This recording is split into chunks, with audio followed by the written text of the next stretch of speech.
so much. Thank you. It's a pleasure to be here. Can you all hear me well at the back? Yeah. Well, this talk really is, it was a challenge for me because Aubrey's asked me to condense something that probably would take hours to do, multiple talks into a 20-minute segment. So I apologize in advance. All I'm able to do is offer really an outline of a fascinating area that has been evolving, particularly over the last 10 years. But also this puts together many of the issues that were discussed by Dr. Barker in the previous lecture regarding translation of optimal medical care based upon research. Now, I'm going to be talking about the implications and ramifications of results from the field of resuscitation science, which is what I'm involved with. I'm an intensive care doctor. And so my goal, of course, is to ensure that patients who are critically ill hopefully don't die, but that if they do reach a situation where their heart stops, to try to bring them back safely without brain damage. And this is, I'm going to be summarizing some of those aspects. So I have no disclosures. Now, although we think of resuscitation science as being a fairly new subject, actually physicians way before our time, people way before our time had attempted resuscitation. And numerous methods had been attempted on people who had died in order to try to bring them back to life again. I've just outlined a number of issues there. But you'll see there's a fascinating history to this whole subject, where basically if you died around the time of Galen, the famous Greek physician, it wouldn't be surprising to find people piling warm feces all over your body to try to bring you back to life, because at that time they associated warmth with being alive and cold with being dead, and therefore they would use various measures to try to bring you back. And that didn't work, of course. People then used different strategies like blowing smoke into people's back passages. Clearly that doesn't revive the dead. They then got frustrated and started whipping the corpses, thinking that if you whip them they may come back, and that didn't work very well.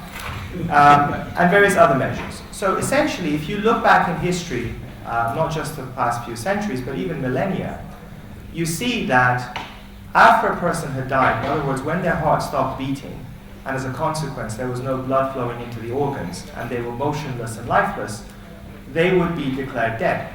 And so death took on a very clear black and white notion.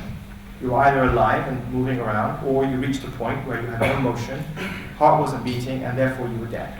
And at that point, nothing could be done, irrespective of blowing smoke, whipping, putting warm excrement, etc. Nothing could be done. And therefore, going back in our own culture today, we have this concept that death is a moment, and that you're either alive or you're dead, but you can't be both, right? So, and this goes back to this point here. Now, in 1960, by chance, a number of investigators discovered what we call modern CPR, cardiopulmonary resuscitation. And as I'm sure many of you, if not everyone's familiar with this, essentially the concept that you compress on the chest when somebody's heart has stopped, they've had a cardiac arrest, and through that motion you can potentially generate a circulation artificially and bring people back after their heart has stopped. And that's combined with giving breaths, so mouth to mouth or other means, together with shocking the heart in certain circumstances that may work, and giving potent drugs that will constrict blood vessels and try to generate some sort of blood pressure. So this, as I said, was discovered by chance, and it's been well established. There was skepticism towards it in the first 15 or so years, but eventually, by the mid-1970s onwards, it was accepted, and many people here may be trained in either basic life support or advanced cardiac life support. But this had a major ramification, which has now been extended further, which is that if you look here, if you think of death, people can die, obviously, from a number of different reasons, whether it be a heart attack, stroke, think of a massive infection like meningitis, think of a road traffic accident, anything that you can think of, metastatic cancer that's become complicated. But whatever it is that causes a person to die, I tend to think of it as a sort of a pyramid with different facets. Ultimately, what happens is, when they get very sick, their blood pressure drops, okay? They go into a state what we call medically shock, okay? If we don't reverse shock, which is my goal as an intensive care physician, there's inadequate blood getting to the heart, such that eventually the heart stops, okay? And the person dies. Now, until 50 years ago, this was very black and white. There was nothing you could do about that. There was a moment. And we call that today death by circulatory failure, okay? So when a doctor writes a death certificate and they give a time of death, they're referring to this process. Because when the heart stops beating, immediately a person stops breathing because there's no blood getting into the lungs, and there's no blood getting into the brain immediately, and therefore the brain stem and the rest of the brain stop functioning. So if you shine a light on people's eyes, you see that the pupils of the eyes immediately become fixed and dilated. Okay? And those are the three criteria for defining somebody as being dead. No heartbeat, no respiration, fixed and dilated pupils, which I've just explained to you. So that is death. Now, after we discovered CPR, there was a bit of a blurring of this very clear line. Because now, somebody sort of technically died, but if you got to them and you did chest compressions and you gave them breaths, you could potentially bring them back for 10 or maybe 20 minutes after that process. So there was a slight blurring of that process, but not very much. And through the last few decades, we still have this concept of life and death as being very fixed-ish. However, advances now, in the last, particularly the last 10 years, have really challenged our perceptions about death and what happens when we die. And the field of resuscitation science is really here, because what we now realize is that contrary to perceptions that have been founded from the 40s and 50s, that actually after a person dies, or I'll rephrase that, it's only after a person has died and essentially turned into a corpse that the cells inside the body start to undergo their own process of death. And just because I, as a physician, write a death note and I say, Mr. Smith or Mrs. Jones died at 9:45, that doesn't mean that at 9:45 the cells inside her brain died. Okay? So just a person collapses in front of me doesn't mean that their cells have become irreversibly and irretrievably damaged. Of course, if you leave a corpse long enough, then the cells inside the body will undergo their own process of death, and they will eventually reach a point where no matter what you do, you can't bring them back again. But we used to think, and most physicians still think, that you only have 5 minutes before you have irretrievable brain damage after you stop blood flow to the brain. And now we realize that that's completely unfounded to some extent. Okay? And that we know that actually brain cells, neurons, can take a number of hours before they die after you stop blood flow to them. Okay? I don't have, unfortunately, time to go through the specifics of why that 5 minutes is wrong, but I'm happy to take questions at the end. So if you have tens of minutes to hours of time after a person has now died, in which if you can manipulate the processes that are occurring inside the body and turn the cells back from the direction they're going towards death and bring them back again and restart the heart, you can go from here all the way back to here and have a healthy person again. Right? So that is essentially the field of resuscitation science today, and that's what I work with. Now, the other issue is that we've gone into completely uncharted territory. We've gone beyond the threshold of death as it's traditionally been known, and we have many questions that are coming up. But one of the things that I'd like to discuss before we go on, though, is that you see, after a person dies, if you leave them, as I said, long enough, eventually the brain cells decay. And although the brain stops functioning here, so this is a very important point, the brain stops functioning when a person has just died, but if you leave them long enough, the cells become irretrievably damaged. And at that point, technically, the brain as an organ has died. Okay? So when, after a person's heart stops and they've died, if the brain itself as an organ becomes irretrievably damaged and dies, then clearly there's nothing you can do. The reason I'm bringing this up is that many of you have also heard that we can define death based upon someone who's got brain death criteria. So, what does that mean? That means that because of advances in medical science, again, until 50 years ago there was no blurring, there was no issue.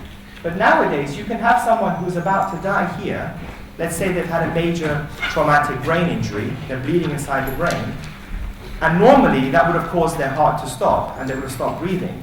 But because I can put them on a life support machine, on a respirator or a ventilator, and I can artificially keep the circulation going, that the damage, the trauma to the brain can enable the brain to still continue along this process even though the heart's beating for a period of time. So yes, if a person has had significant damage to their brain, and even if their heart's still beating artificially because intensive care doctors like me can keep them alive through potent drugs and respirators, it's only when the brain has become irreversibly damaged and died that we really cannot do anything for a person. I hope that sort of makes sense. Okay, but for most of us, when we die, it's really through circulatory failure. We'll have an infection, an accident, something like that. And the other reality, unfortunately, is that every single one of us in this room will have a cardiac arrest. It is the only medical condition, if you want to call it that, that will affect every single one of us. There's nothing else in medicine that will affect every single person on earth. And unfortunately, it's one of the least researched, the least funded, and the least well-managed medical conditions that we deal with.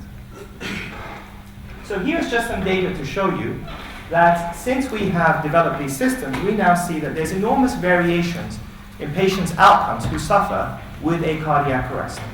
We know that survival rates for people in the community who have a cardiac arrest, in other words, die because their heart stops for whatever reason, can be as low as less than 1% in some communities. But in certain communities where they've put together a procedure of care, it can be up to almost close to 20%.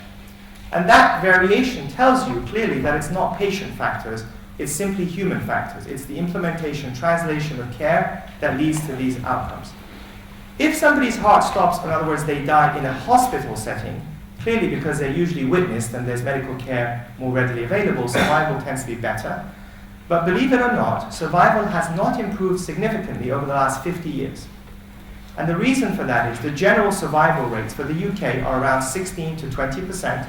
In the US, they're about 18%, 20% as well. And the reason for that, again, is simply to do with the lack of translation of optimal care. So this is just one study just to show you that. This is different regions in the United States, and you'll see that this is the mortality rate associated with this condition, and here's the survival rate. You see that people who have a cardiac arrest in Alabama had a 3% survival chance, whereas if you happen to be in Seattle, you were close to 16%. Okay?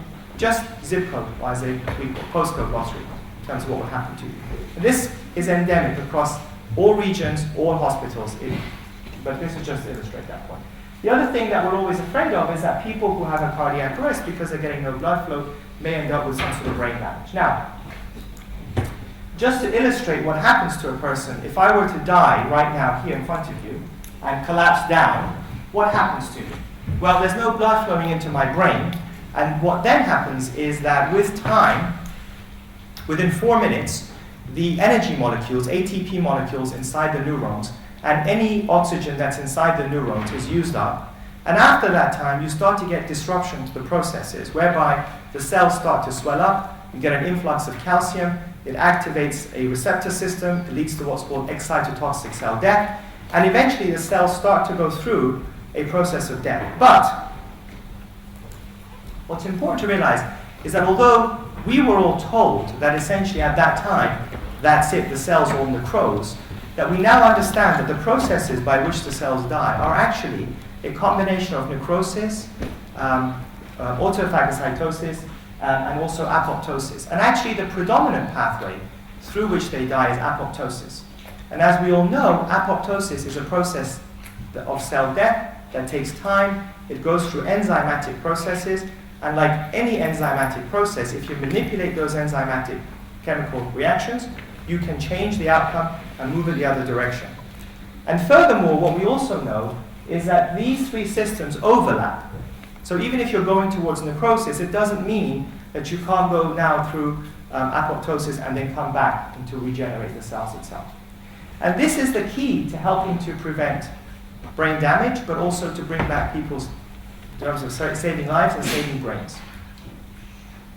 There are also experiments that you may know of, just to highlight, we don't have a lot of time to go into it, where people have actually taken cadaveric brain biopsies. This was published about 10 years ago. I put the reference there in Nature.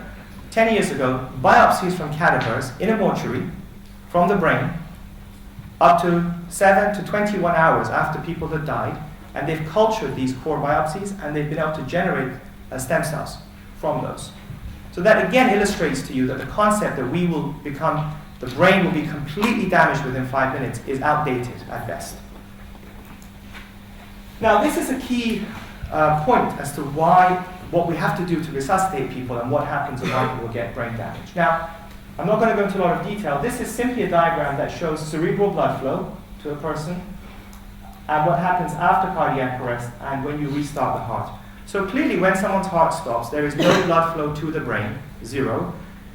But actually when you do chest compressions and you do CPR, although people think they're getting a lot of blood into the brain, if you look here, you're only getting about 5 to 10% of what used to be the baseline blood that was getting into the brain. Okay? And paradoxically, what we've come to understand, which is fascinating, is that actually brain cell death really occurs after you restart blood flow to the brain. It's the actual reintroduction of blood into a brain that's been ischemic for a period of time that leads to cell death many hours down the line. So if you look here at a patient whose heart's been restarted, what you see is that blood flow to the brain, at best, is 50% of baseline, and it continues for almost a day, if not longer.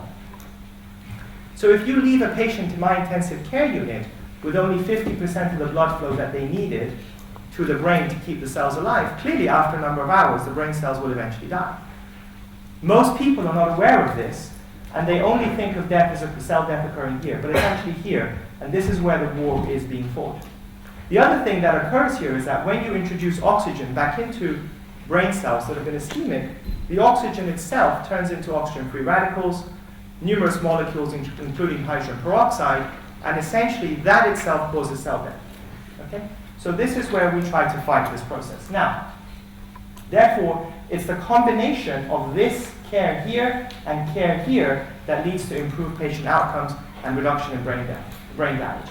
And just to illustrate to you here that when a person's heart stops, because there's inadequate blood flow to the brain, electrical activity in the brain completely ceases, the brain flatlines, there's no physiological activity in the brain that we can measure. So how do we therefore go on and save lives and save brains? Well, one thing is to understand that we as human beings cannot deliver CPR. Even the most trained personnel, the ambulance crews, the physicians who are trained in it, study after study have shown that in real life situations, they only deliver effective chest compressions half of the time when they're resuscitating patients. So why would we expect people to be saved if you can't deliver the care, even the most basic level of care, for more than 50% of the time? So what many of us are doing now is using automated mechanical devices to deliver chest compressions. We've installed this particular machine in my institution, and we found the results to be far better than anything that human beings can do. The other aspect, which is remarkable, so that's just the basics, just paying attention to the basics. If you don't do the basics right, clearly survival doesn't improve. That's why Alabama may have a 3% survival, and another place may have a higher survival. The other thing that's fascinating is because most doctors think that after 5 minutes you're going to get brain damaged, they have a tendency, I've been there, we've seen it, that after 15 or 20 minutes, they like to stop resuscitation because they're afraid that they're going to bring back a person who's going to turn into a vegetative state. So here's a fascinating study from the United States. This is looking at over 64,000 cardiac arrests. And what you find is that actually, most doctors will stop CPR within about 20 minutes. You see, after 20 minutes, the numbers start to go down. Very few physicians do resuscitation beyond 40 minutes. Okay, that's just practice, it's observational. Now look at the relationship between the length of cardiac arrest resuscitation, CPR, and overall survival. And you see clearly that as you go up, you get increased survival. It's only after about 40 minutes that this slope starts to sort of teeter down a little bit. So, if most people are only going to get resuscitation for less than 20 minutes, because we're just going to give up on an arbitrary basis, then clearly many lives that could have been saved are not being saved. Okay? And this is the tragedy of this condition. It's the one universal condition, and it's completely unregulated. There is zero regulation in the UK, the US, or elsewhere regarding the care that patients should receive. Any physician, ambulance crew can do whatever they want, they can go as long as they want, and that's it. So for us, when this occurs, that physician's decision to stop arbitrarily becomes a life and death sentence. You see? That's the difference. At any rate. And here are what we need to do. It's just some elements that now that you've got the person back, you've restarted the heart, as I explained, you're going to get a secondary cascade of damage occurring due to the reintroduction of oxygen and blood. So what are some of the things that we need to do?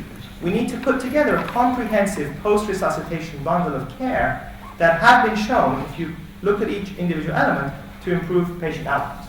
So here's just two of them that I've illustrated here for discussion purposes. This is the effect of cooling the brain. Now we know that if we induce hypothermia, you can slow down the rate of apoptosis, and it has various other protective measures as well. And here's a study that shows the effect of cooling patients on survival. And you see that patients who were cooled after cardiac arrest had a much better survival, 15% improved survival, just through that one strategy. This is the effect of regulating the amount of oxygen that patients receive. All doctors, nurses, people who work with respirators love to give oxygen. We all think oxygen is the remedy of life. But as I explained, oxygen to the brain, after you've deprived it of oxygen for a while, becomes a toxic fuel. And here's the effect of giving too much oxygen on mortality, hyperoxia. And you see that patients who receive excess oxygen in the intensive care unit had a much higher mortality than those who get normal oxygen levels.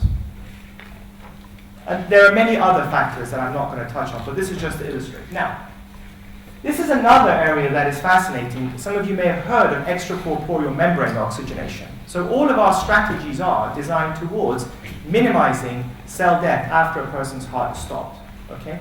Giving it the right amount of oxygen. For those who may not be familiar with this is very similar to essentially a heart-lung bypass. So you put a catheter inside the groin, you take blood out, you oxygenate it through a membrane and pump it around the body.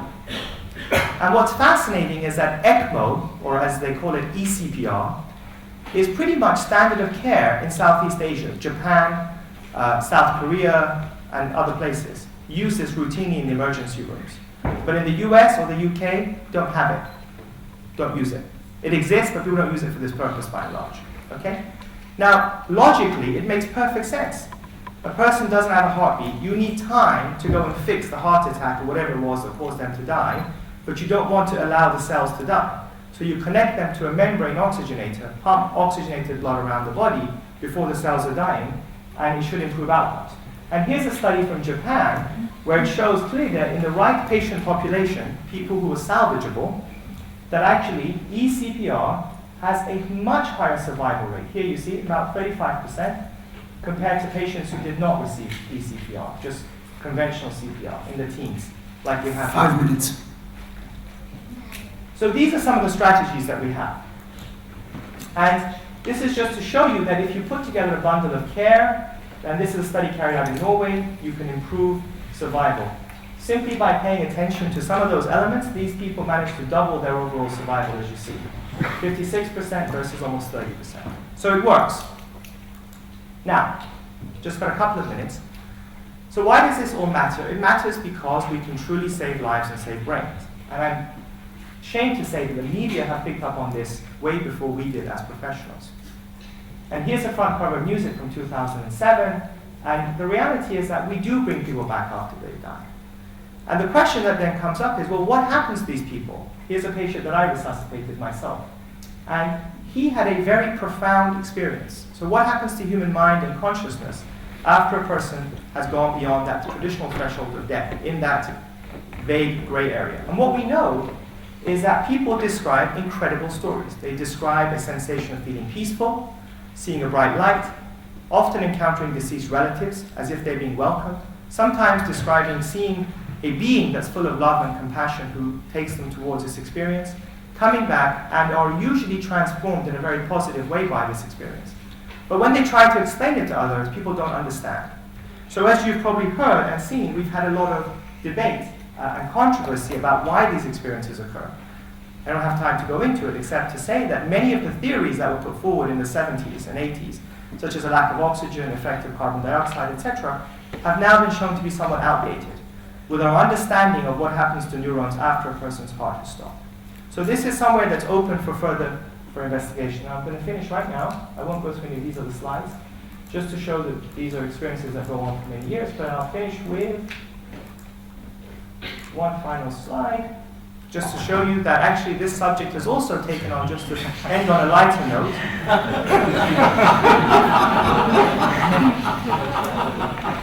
that some of what people describe and have been verified, and I'm part of an AWARE study, which is a multi-center international study looking at patients' experiences during cardiac arrest.